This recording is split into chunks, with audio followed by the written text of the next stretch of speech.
అందరికీ నమస్తే. Welcome to our channel. ఒకప్పుడు సోషల్ మీడియా లేదు కాబట్టి రాజకీయ నాయకులు ఏం చెప్పినా సరే అదే విధంగా ఉండేది. అంటే ఒక ప్రసంగంలో ఒక మాట చెప్పి దాని తర్వాత మర్చిపోయి లేదంటే ఏదైనా తప్పుగా మాట్లాడినా లేదంటే అయోమయంగా మాట్లాడినా సరే ప్రజలు అప్పటికప్పుడు విని కాసేపు చర్చించుకుని వదిలేసుకునేవారు. ఎందుకంటే ఆ విజువల్స్ కానీ ఆ వీడియోస్ కానీ బయటకు వచ్చేవి కాదు. కానీ ఇప్పుడు ఇది సోషల్ మీడియా యుగం. సో టెక్నాలజీ యుగం కాబట్టి మనం ఏం మాట్లాడినా సరే అది 1000 సార్లైనా సరే ప్లే చేసి చూసే అవకాశం ఇప్పుడు ఉంది కాబట్టి, ఏ రాజకీయవేత్త అయినా లేదంటే ఇంకెవరైనా సరే, ఏదైనా మాట్లాడే ముందు 1000 సార్లు ఆలోచించుకొని మాట్లాడాల్సిన అవసరమైతే వచ్చింది. ఎందుకంటే ఇదివరకులాగా ఏం చెప్పినా సరే ప్రజలు నమ్మేస్తారు. సో ఏముందిలే అనుకుంటున్నారు కానీ, ఇప్పుడు మనం ఏం చెప్పినా సరే దాన్నే పట్టుకుంటారు. సోషల్ మీడియా అనేది ఒకటి ఉంది. దానికి తోడు మేమర్స్ అనే క్రియేటివిటీ ఒకటి బయటపడింది కాబట్టి, ఇంకా సోషల్ మీడియాలో వాళ్ళని పట్టుకునే అవకాశం లేకుండా పోయిందనమాట. సో అలాంటి వాళ్ళకి ఒక బెస్ట్ మెటీరియల్ ఎవరైనా ఉన్నారంటే మన జగన్ మామయ్య. సో జగన్మోహన్ రెడ్డి గారు ట్రోలర్స్ అందరికీ కూడా ఒక ట్రోల్ మెటీరియల్ లాగనమాట. అంటే సోషల్ మీడియాలో ఎవరైతే ట్రోల్స్ చేస్తారో వాళ్ళందరికీ ఒక దేవుడు లాంటి వ్యక్తి. ఎందుకంటే ట్రోల్స్ అనేది నవ్వు తెప్పించాలి. సో తక్కువ చిన్న చిన్న వర్డ్స్‌తోనే అందరికీ మ్యాటర్ అర్థమయ్యి నవ్వు తెప్పించాలి. సో అవగాహన అనేది క్రియేట్ చేయాలి. సో అలాంటి ఆటికి జగన్మోహన్ రెడ్డి గారు అంటే ఎప్పుడు ఆయన ప్రెస్ మీట్ పెట్టినా సరే ట్రోలర్స్ రెడీగా ఉంటారు. ఈసారి మన దేవుడు మనకి ఏమి మీమ్స్ ఇస్తాడో, ఏ విధంగా చేయొచ్చు, మనం బాగా హైప్ క్రియేట్ చేసుకోవచ్చు అనే ఊపు మీద ఉంటారు.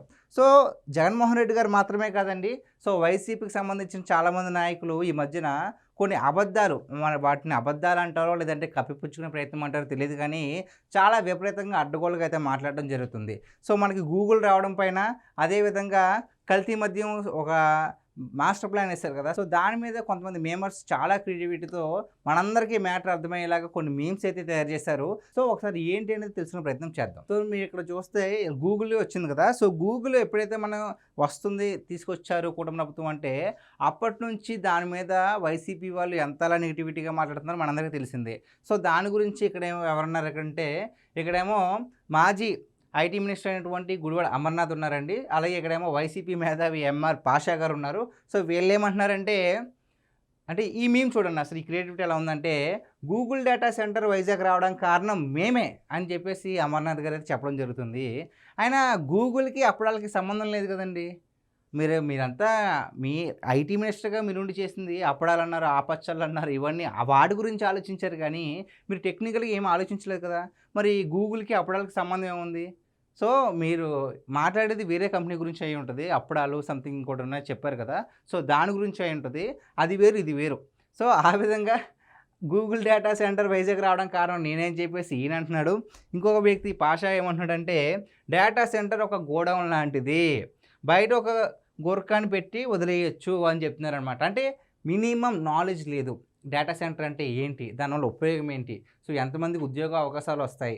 మన రాష్ట్రానికి ఏ విధంగా బ్రాండ్ వస్తది? ఇవేం తెలీదు. ఏదో ఒక వ్యాఖ్యలు చేసేయాలి. సో డేటా సెంటర్ ఒక గోడౌన్ లాంటిది. ఏ గోడౌన్ సార్ పాషా గారు?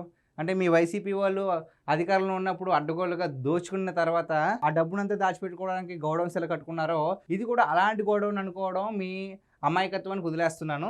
సో మీరనుకునే గోడౌన్ కాదండి. దీనివల్ల చాలా ఉపయోగాలుంటాయి.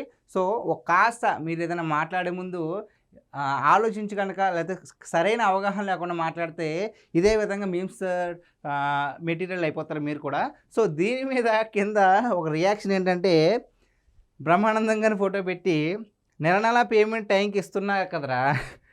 స్క్రిప్ట్ అయినా సరిగ్గా ప్రిపేర్ అవ్వాలి కదరా! అని చెప్పేసి జగన్మోహన్ రెడ్డి గారు బాధపడుతున్నట్టుగా. సో వీళ్ళు ఈ విధంగా అర్థం పర్థం లేకుండా మాట్లాడుతున్నారు.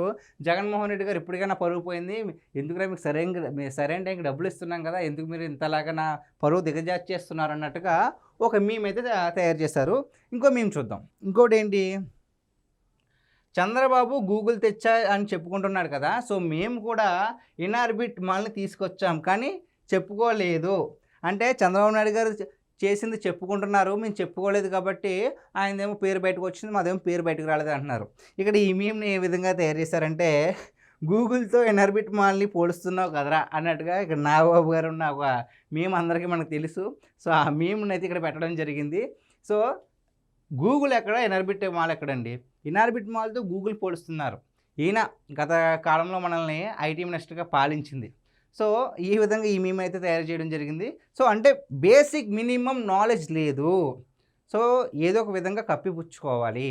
అని చెప్పేసి వస్తారు, వచ్చి ఏదేదో మాట్లాడతారు, ఇలా ట్రోల్ మెటీరియల్ మారిపోతారు. సో నెక్స్ట్ వచ్చేసి ఈ మీమ్ ఒకసారి చూడండి. ఇది నకిలీ మద్యంకి సంబంధించింది. జోగి రమేష్ ఏమన్నారు, జనార్దన్ రావు అంటే ఎవరో నాకు తెలీదు, వాళ్ళ తాత నా తాత ఫ్రెండ్స్ అని కొంతసేపు చెప్పాడు. అసలు వాళ్ళ తాతకి మా తాత సంబంధం లేదంటాడు. అసలు జోగి రమేష్ అంటే ఎవరో కూడా నాకు తెలియదు, ఎప్పుడు కలవలేదని చెప్పేసి కాకమ్మ కబుర్లు చెప్పారు. ఏంటి, ఎలాగో నకిలీ మద్యం కేసు బయటకు వస్తుంది కదా, సో ఏ విధంగా తప్పించుకోవాలని చెప్పేసి నాటకాలు ఆడారు. కానీ ఎవరైతే నకిలీ మద్యం కేసు నిధులతో జోగి రమేష్, జనార్దన్ రావు, అతని సోదరుడు జగన్మోహన్ రావులు ఎవరు ఇంటికి వెళ్ళారనమాట.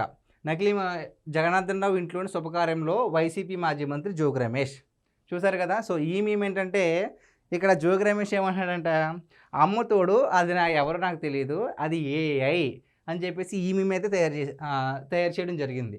సో అంటే వీళ్ళెవరో తెలుసు, బాగా క్లోజ్ ఫ్రెండ్స్, వెళ్ళి శుభకార్యాలకు వెళ్ళారు, అన్నీ మాట్లాడుకున్నారు. తీరా తప్పు బయటకు వచ్చింది కాబట్టి ఆయన ఎవరో నాకు తెలియదని చెప్తున్నారు. కానీ చెప్పాను కదా ఇందాక స్టార్టింగ్లో ఏ విధంగా చెప్పానో, ఒకప్పుడు సోషల్ మీడియా లేదు, ఇప్పుడు ఉంది. సో మీరు ఎన్ని నాటకాలు వేసినా సరే అవి కుదరవు అనమాట. సో నెక్స్ట్ ఏంటనేది ఒకసారి చూద్దాం. సో ఈ నెక్స్ట్ మీమ్లో ఏంటంటే, ఇందాక మనం మాట్లాడుకున్నాం కదా కల్తీ మద్యం గురించి. కూటమి ప్రభుత్వంకి చెడ్డ పేరు తెచ్చేందుకు కల్తీ మద్యాన్ని తయారు చేయించిన వైసీపీ జోగి రమేష్ ప్రజల ప్రాణాలతో చెలగాటమాడిన రాజకీయాల కోసం ప్రజల ప్రాణాలు కూడా లెక్క చేయలేదు కదరా. సిట్ విచారణలో జనార్దన్ రావు బయట పెట్టాడు. సో ఈ జనార్దన్ రావు అయితే ఎవరున్నారో ఈ విధంగా జోగి రమేష్ చేశాడు కప్పిపుచ్చుకోవడానికి అని చెప్తే, జగన్ అయ్యే చేయించాడు, ఇంకెవరి వల్ల కాదు. ఎటువంటి ప్లాన్స్, మాస్టర్ ప్లాన్స్ అన్నీ కూడా సో అయ్యగారే నెంబర్ 1 ఈ విధంగా, అలాగే జగన్ అయ్యే చేస్తాడు, ఇంకెవరి వల్ల కాదు, ఆ విధంగా అనమాట.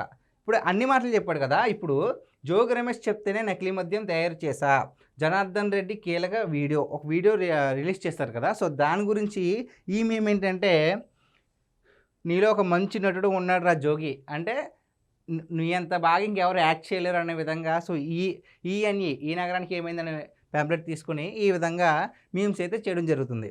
సో చూసారు కదా, అంటే ఒకప్పుడు మనం ఏం మాట్లాడినా సరే అది ఎవరు పట్టించుకునేవారు కదా, ఎందుకు గుర్తుండదు కదా. సో ఇప్పుడు వీడియోలు ఉంటాయి, ప్రూఫ్స్ ఉంటాయి, ఫొటోస్ ఉంటాయి, అన్నీ ఉంటాయి కాబట్టి మనం రాజకీయంగా తప్పించుకుంటాము. అంటే ఇప్పుడు ఉన్న ప్రజలు, ఇప్పుడు ఉన్న యూత్ చాలా అంటే చాలా తెలివైన వాళ్ళు. మీరు ఏం చెప్పినా సరే నమ్ముతారనుకుంటే అది మీ పొరపాటు. ఇప్పుడు ఉన్న తరానికి మీరు కూడా అప్డేట్ అవ్వాలి. సో దాని తగ్గట్టుగా మీరు మాట్లాడాలి తప్ప, మనం ఏం మాట్లాడినా సరే వాళ్ళు నమ్ముతారనుకుంటే అది మీ మూర్ఖత్వం అవుతుంది. కాబట్టి సో గైస్, ఇది ఈరోజు మన వీడియో. ఈ వీడియో పైన మీ విలువైన అభిప్రాయాన్ని కామెంట్ రూపంలో తెలియజేయండి. Thank you.